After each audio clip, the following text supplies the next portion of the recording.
আমি তোর কুরবতের আশায় ঘরময় রং মাখিয়ে যাই, তোর ঘড়ি জুড়ে আমার সময় থাক। হে কিসমতে বানানো তোর রেখায় আবার ভুল করে কাটাকুটি খেলায়, তোর কিছু বানানো নাম ধরে আমিও ভুল করে ডেকেছি শেষ বেলা।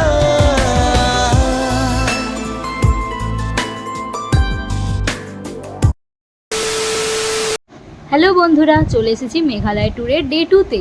আজকে আমরা শিলং থেকে চেরাপুঞ্জি যাব ভায়া মাউলিলং ভিলেজ, যেটা এশিয়ার ক্লিনেস্ট ভিলেজ। তারপর হচ্ছে লিভিং রুট ব্রিজ। তারপর হচ্ছে আমরা যেটার জন্য মেঘালয়ে যাচ্ছিলাম, সেটা হচ্ছে দাউকি, এশিয়ার ক্লিনেস্ট রিভার। শিলংয়ের মেইন সিটিটা পেরোতেই কিন্তু মেঘের মধ্যে দিয়ে আমাদের গাড়ি যেতে আরম্ভ করে দিয়েছে। চারিদিকে দেখো কত মেঘ, কি সুন্দর লাগছে, পরিবেশটা পুরো একদম চেঞ্জ হয়ে গেল। শিলংয়ের মেইন সিটিটা একটু ভিড় ভাড়টা, একটু গাঞ্জাম, কিন্তু মেঘাচ্ছন্ন খুব একটা ছিল না। কিন্তু আস্তে আস্তে যত চেরাপুঞ্জির দিকে যাচ্ছি, মেঘের আনাগোনা কিন্তু ততই বেড়ে চলেছে। মেঘ বলেছে যাব যাব, রাত বলেছে মাঝে 2 মিনিটের জন্য দাঁড়িয়েছিলাম একটা শিলংয়ের ভিউ পয়েন্টে, যেখানে চারিদিকটা শুধুই মাত্র মেঘে ঢাকা। আমি তোর কুরবতের আশায় ঘরময় রং মাখিয়ে যাই, তোর ঘড়ি জুড়ে আমার সময় থাক। হে কিসমতে মাঝে একটা জায়গায় হল্ট করে ব্রেকফাস্ট সেরে আমরা চলেছি আবার চেরাপুঞ্জি যাবার রাস্তা। হাত বাড়ালে যেরকম সিকিম বা দার্জিলিং পাওয়া যায়, মেঘালয় বা নর্থ ইস্ট ইন্ডিয়ার কিছু অঞ্চল কিন্তু হাতের নাগালে পাওয়া যায় না। তাই হয়তো এখানকার প্রকৃতি মানুষের এই অত্যাচারের হাত থেকে মুক্ত।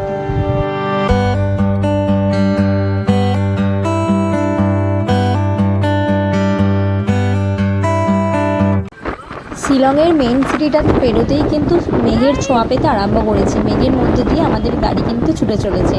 আমরা যাচ্ছি চেরাপুঞ্জির পথে। ঠিক আছে,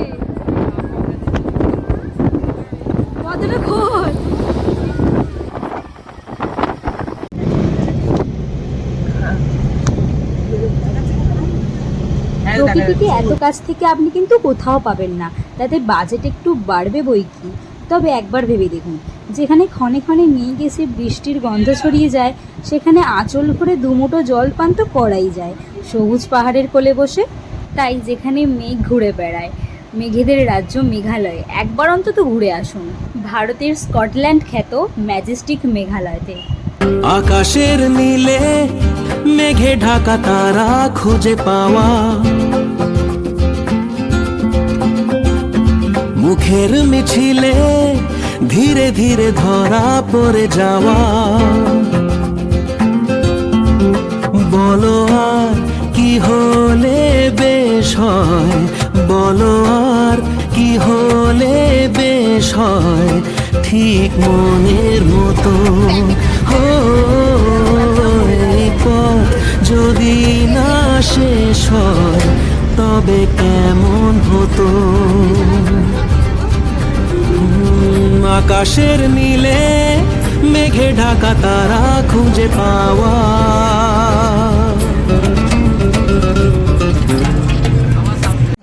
আমরা চলে এসেছি এখন এশিয়ার ক্লিনেস্ট ভিলেজ মাউলিলং ভিলেজ। আমরা গাড়ি পার্ক করে রেখেছি। এবার গ্রামটা যতটুকু পারি ততটুকু ঘুরে দেখবো। গ্রামটা অনেক বড়, কিন্তু হাতে সময় না থাকায় যতটুকু সময় আছে ততটুকু ঘোরা যেতেই পারে। ওয়ার্ল্ড ইউনেস্কো দ্বারা ঘোষিত গোটা পৃথিবীর সবথেকে পরিষ্কার পরিচ্ছন্ন গ্রাম। ভাই পৃথিবীর না এশিয়ার। আমরা এখন আমি এখন একটা নোংরা খুঁজি, যখন নোংরা পাবো ইউনেস্কোকে বলবো কতটা পরিষ্কার ভিলেজ দেখাবো। দিদি এইটা আমার টার্গেট, দিদি এইটা আমার টার্গেট, দিদি এইটা আমার টার্গেট। এটা কেমন লাগছে? কতটা ভালো? আমরা তো এখানে নোংরা খুঁজি, নোংরা খুঁজে পাবি না। কেন বলছো নোংরা? তাহলে সেইটা কি হবে? ওটা তো জৈব সার হয়ে যাবে, গাছ হয়ে যাবে বাবা। ওটা তো মিশে যায় প্রকৃতির সঙ্গে। রাস্তা তোমার রাস্তা জলে ধুয়ে যাবে। আচ্ছা এখানে কুকুরও পায়খানা করে না? কুকুর নেই। তুমি যদি বলে প্লাস্টিক কুচিয়ে ছুঁড়ে দেবো, আগুন জ্বালিয়ে দেবো, সেটা একটা আলাদা ব্যাপার। আমিও পাইনি।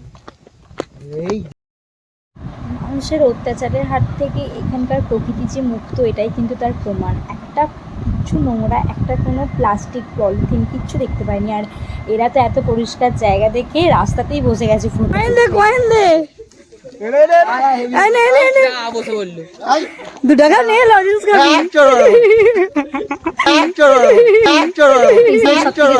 ভিলেজ মাওলিলং ভিলেজটা পুরোটাই ঘুরে দেখার ইচ্ছা ছিল, কিন্তু হাতে যেহেতু সময় খুব কম ছিল তাই কিছু কিছু জায়গা ঘুরে দেখেছি, পুরোটা ঘোরা হয়নি।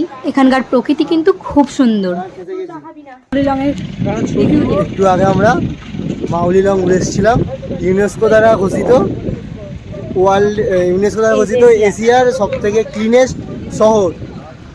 এখন আমরা যাচ্ছি ক্লিনেস্ট শহর না, ক্লিনেস্ট গ্রাম ভিলেজ। গ্রাম সবচেয়ে ক্লিনেস্ট শহর না, ক্লিনেস্ট গ্রাম ভিলেজ। গ্রাম সবচেয়ে ক্লিনেস্ট শহর না, ক্লিনেস্ট গ্রাম ভিলেজ। গ্রাম সব আমরা যাচ্ছি পরিষ্কার গ্রাম। সিঙ্গেল ডেকার ব্রিজ 180টা সিঁড়ি, ওখানে যাই দেখি কেমন এক্সপিরিয়েন্স হয়, তারপর তোমাদের জানাবো। ভালো।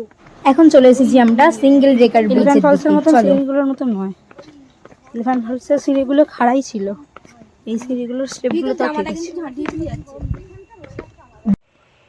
আসছে আসছে, এসো।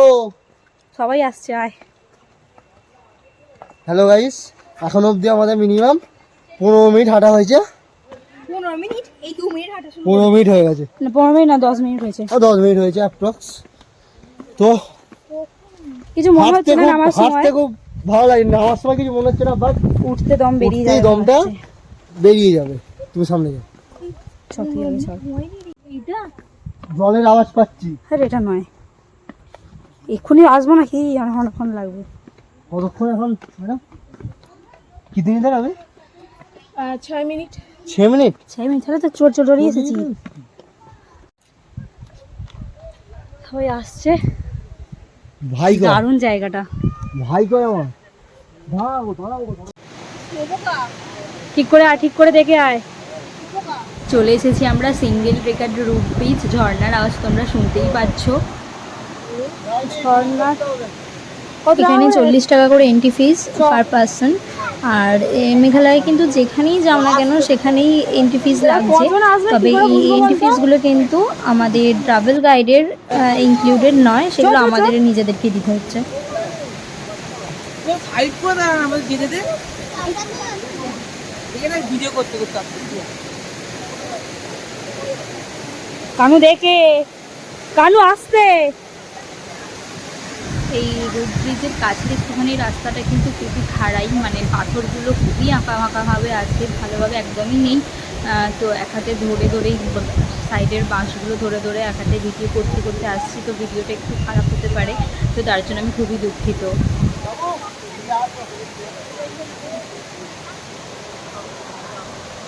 সবাই দাঁড়িয়ে দেখ। নিচেটায় ওখানটা করে নামার জায়গা আছে, বাবুরা নেমেছে, কিন্তু আমরা তো নামতে পারবো না, ওখানটা করে প্রচণ্ড খাড়াই রাস্তা। ঘুমু দেখে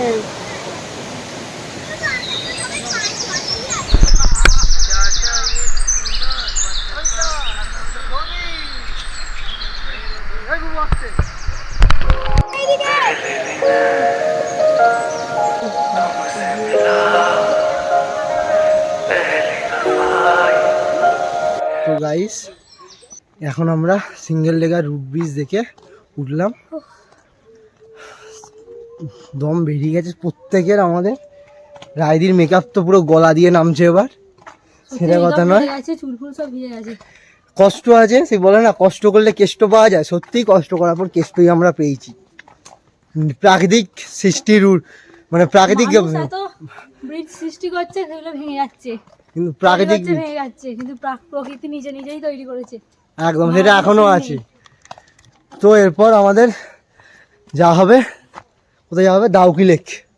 তার আগে লাঞ্চ করে নিয়ে কিছু দাউকি লেক যাবো। আমাদের যে কজন এসেছিলাম প্রত্যেকের হাল খুবই খারাপ, কিছু জন এগিয়ে গেছে, আমরা দুজন মাঝখানে আর বাকিরা পিছনে বসে আছে। নামতে কষ্ট নেই কোনো, কিন্তু বাট উঠতে দম বেরিয়ে যাবে। দাউকিটা যেহেতু বাংলাদেশ আর ভারতের সীমানার কাছেই, তো আমরা বাংলাদেশের বর্ডারের কাছ দিয়েই যাচ্ছিলাম। আর এখানে আমাদের ফোনের নেটওয়ার্ক কিন্তু বাংলাদেশের নেটওয়ার্কই হয়ে গিয়েছিল, টাইমটাও বাংলাদেশের টাইমটাই দেখাচ্ছিল। দেখো এই তারের বাড়াজালের ওপারটা কিন্তু আমাদের প্রতিবেশী দেশ বাংলাদেশ। এখন গাড়িতে বসেই কিন্তু বাংলাদেশ দেখতে পাচ্ছি আমরা। জানি না এই বাংলাদেশ ঘোরার ইচ্ছাটা কোনোদিনও পূরণ হবে কি না। চলো যাই হোক, দেখতে থাকো। তাও কি আমরা পৌঁছে গেছি, এখানে ওপরে গাড়ি পার্ক করে রেখেছি, চলো যাওয়া যাক। এখানে প্রচুর সুপারি গাছ আছে, এই সুপারি গাছের বাগানের ভিতর দিয়ে এরকম রাস্তা করা আছে। তো এখান দিয়ে দাউকিতে যেতে হবে, সেখানে গিয়ে আগে টিকিট কাটতে হবে, তারপরে আমরা বোটে উঠতে পারবো। যাবার পথের যে এই রাস্তাটা, এখানে কিন্তু অনেক খাবারের দোকান আছে, স্ন্যাক্স আছে, ফলের দোকান আছে, বিস্কিট ফিস্কিট দেখতেই পাচ্ছ, অনেক কিছু খাবারের দোকান আছে, তোমরা চাইলে এখানে খেতেই পারো। এখানে টিকিটের মূল্য হচ্ছে পার বোট 800 টাকা, একটা বোটে 3 জন বসতে পারবে। দেখো দেখা যাচ্ছে দাউকি রিভার, ওই যে ও দূরে দেখছো পাথরের ওপারে, ওই দিকটা কিন্তু আমাদের বাংলাদেশ। একই নদী, এইটা হচ্ছে দাউকি রিভার না, এখানে এসে জানতে পারলাম এই নদীটার নাম হচ্ছে উমগট নদী। আমরা জানতাম যে দাউকি রিভার, এটা দাউকি না, এটা জায়গাটার নাম দাউকি, আর রিভারটার নাম হচ্ছে উমগট রিভার, যেটা অর্ধেকটা তোমার বাংলাদেশেও আছে, অর্ধেকটা আমাদের ভারতেও আছে। এখানে সবাই মিলে ঠিক হচ্ছিল যে একটা বোটে 3 জন বসতে হবে, তো কোন কোন 3 জন বসবে। আমাদের বোটে মানে আমি, বনি আর রোহিত বসেছিলাম। চলো বোট ছেড়ে দিয়েছে। দাউকিতে এসে বোটিং না করলে কিন্তু ফক্কা, পুরোটাই ফক্কা। তো দাউকিতে এসে বোটিং ইজ মাস্ট, না হলে তুমি দাউকির যে সৌন্দর্যটা সেটা কিন্তু দেখতে পাওয়া যাবে না। দেখতে পাচ্ছ এখানে জলের নিচে কিছু কিছু জায়গায় নুড়ি পাথর দেখা যাচ্ছে, পরিষ্কার মতন লাগছে, কিন্তু যতটা পরিষ্কার ভেবেছিলাম ততটা পরিষ্কার না। মানে যতটা ফটোতে দেখি একদম ক্রিস্টাল ক্লিয়ার রিভার, সেরকম না। কিন্তু আসলে এখানকার লোকজন বলছিল যে ওরকমই নাকি আগে ছিল, কিন্তু এই কয়েক বছর ধরে এত টুরিস্ট আসছে, এত পরিমাণে টুরিস্ট আছে, তো টুরিস্টের অত্যাচারের কারণে এখানটা আগের মতন আর ওরকম পরিষ্কার নেই। তবে পরিবেশটা কিন্তু খুবই সুন্দর। ভিডিওতে আমি কতটা তুলে ধরতে পারছি জানি না, তবে সামনে থেকে দেখা আর এই ফোনে ভিডিওতে দেখা তো অনেকটাই তফাৎ। তো তোমাদেরকে এই সৌন্দর্য উপভোগ করতে হলে দাউকিতে অবশ্যই আসতে হবে। ओ सजनी रे कैसे कटे दिन रात कैसे हो तुझसे। ওই যে দূরে দেখা যাচ্ছে জলের স্রোতটা একটু বেশিই বইছে, তো ওর পর থেকে হচ্ছে বাংলাদেশ। তো আমাদের অত দূর আর নিয়ে গেল না, যেহেতু ওখানে যাবার আমাদের নিয়ম নেই, তো ওখান থেকেই আমাদের বোটটা ঘুরিয়ে নেওয়া হলো। একই নদীতে দুটো দেশের মানুষ চড়ছে, এদিকে ভারতের মানুষ, ওদিকে বাংলাদেশের মানুষ।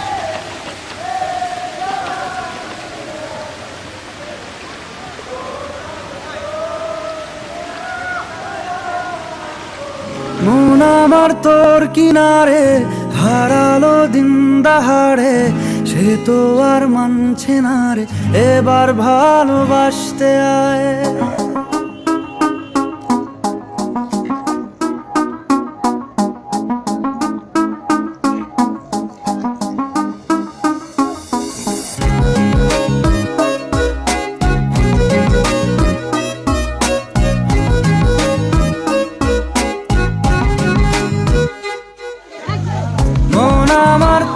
কিনারে হারালো দিন দাহাড়ে, সে তো আর মানছে না রে, এবার ভালোবাসতে আয়। তোর ছায়ার সঙ্গী হব, দু হাতে প্রেম কুড়বো, আমাকে চুপটি করে মনের কথা বলতে আয়। আমি যেতে পারি হেসেই পেরোতে পারি অনেক অনেক অতল, তোর কথা ওঠে আমার কপালে জোটে দারুণ খুশির দল। কে তুই বল, কে তুই বল, কে তুই বল, কে তুই বল।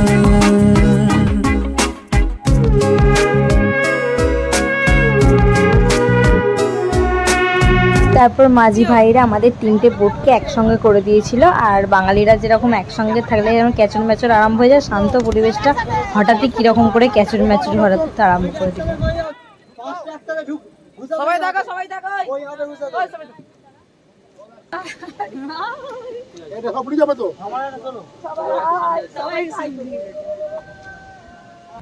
আজকের মতন ঘোরার পালা শেষ। Dawki, Mawlynnong, living root bridge, তিনটের মধ্যে তোমাদের কোনটা সব থেকে ভালো লাগলো কমেন্ট করে জানিও। কালকে আরও নতুন জায়গায় যাচ্ছি। তো আজকে রাত্রিটা তো চেরাপুঞ্জিতে নাইট স্টে করবো, কাল আবার সকালে শিলংয়ের দিক থেকে বেরিয়ে যাব। তো শিলং যাবার পথে ভায়া হয়ে কি কি জায়গায় যাচ্ছি সেগুলো দেখতে হলে দেখতে থাকো পরের ব্লগটা। চলো টাটা, বাই বাই।